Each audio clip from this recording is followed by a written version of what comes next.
Так, всем привет, дорогие подписчики. Давно ничего не выкладывали. Ну, как бы интересного ничего мы, в принципе, и не делали за этот период. Народ просто в шоке с этих цен на запчасти. Они там покупают их, потом сидят, ждут следующей зарплаты, чтобы отремонтировать автомобиль. Ну, это, в принципе, да. Россия, мать, что сделаешь, да? Сегодня у нас Мерседес. У него течь масла. Течь масла. Ну, как бы клиент говорит, что он турбину менял. Но судя по тому, что здесь все собрано, то, в принципе, что, да, это родные прокладочки. Ну, походу, вот где-то вот там, вон, ниже, ниже, ниже, там масло. Как бы видно плохо. А вон, как бы, видите, отсвечивает. Вон там. Так. Значит, сейчас мы снимаем. Раз.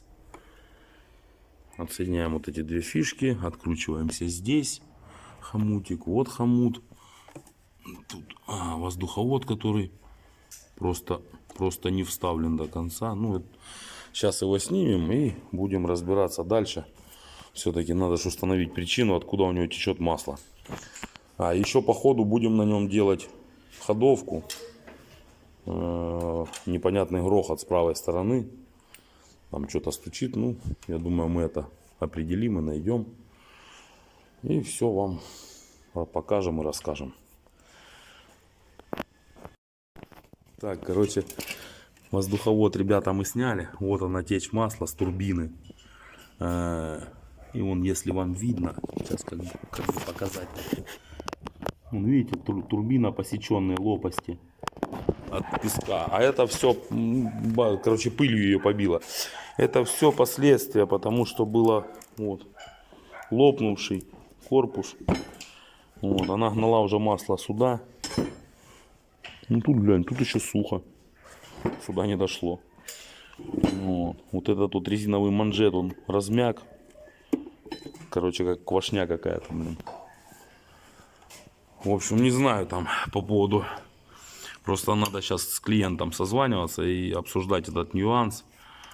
Потому что турбину, насколько я знаю, он год назад менял. Но менял он ее на новую или на бэушную, я не знаю. Может, на нее какая-то гарантия там есть или еще что-то. Короче, просто пропала тяга. Расход увеличился где-то на 3-4 литра, он говорит. И, ну как, она едет, но не настолько, как хотелось бы. Значит, что он там еще? Масло жрет. Да, за 2000 километров она съела 2 литра масла. Ну, это, походу, масло прямиком в коллектор выплевывается, потому что вот так. И на турбине, как бы, я вам не покажу. Хотя, может быть, и покажу. Видите? Она люфтит.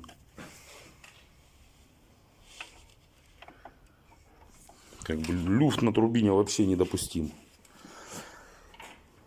Так, теперь нам надо еще поменять вот этот вот ролик. Блин, вам не видно его. Вот он, ролик. Он закончился для этого. Для этого, ребята. Блин, плохо видно, ужасно будет плохо видно вам. Даже я не знаю, как вам засунуть. Телефон. Во, теперь видно. Короче, вот он, натяжной ролик. Вот. Вот на 17 многогранный болт.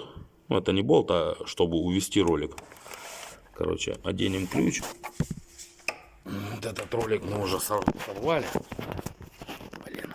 Вот этот болтик мы уже сорвали. Плохо опять видно.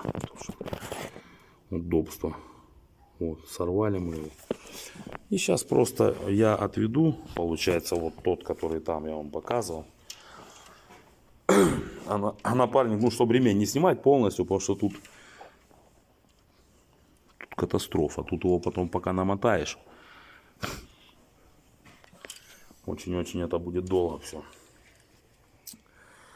Вот. Чтобы не снимать ремень полностью, там я ослаблю, а здесь напарник снимет этот ролик и все.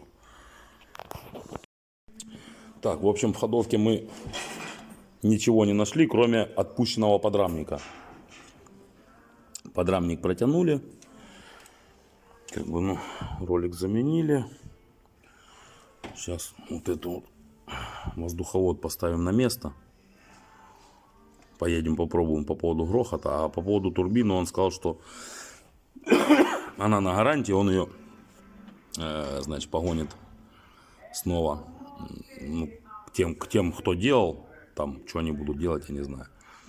Хотя, ну, не знаю. Если они ему откажут, то, скорее всего, мы будем ее снимать. И это уже будет совсем другое видео. В общем, до новых встреч. Подписывайтесь, ставьте лайки, дизлайки, пишите комменты. Постараемся ответить всем. Всем удачи, всем пока.